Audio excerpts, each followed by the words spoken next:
దగ్గు ఒక్కసారి వచ్చిందంటే దాన్ని నివారించడం చాలా కష్టం. టానిక్లు, యాంటీబయోటిక్స్ తీసుకున్న ఫలితం ఉండదు. అయితే ఇంటి వద్దే మనం దగ్గుకు మందు తయారు చేసుకోవచ్చు. శీతాకాలం వచ్చిందంటే లెక్కలేనన్ని జబ్బులు వెంటాడుతుంటాయి. ముఖ్యంగా జలుబు, దగ్గు, తుమ్ములు వేధిస్తాయి. వీటికి వైరల్ ఫీవర్లు కూడా తోడవుతాయి. దగ్గు ఒక్కసారి వచ్చిందంటే దాన్ని నివారించడం చాలా కష్టం.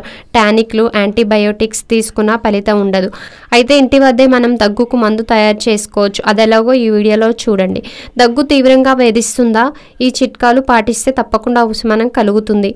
పసుపులో యాంటీ బ్యాక్టీరియా, యాంటీవైరల్ గుణాలు ఎక్కువ. పసుపులో ఉండే కార్ట్యూమన్స్ దగ్గు తగ్గించేందుకు ఉపయోగపడుతుంది. దగ్గు బాగా వేధిస్తుందా?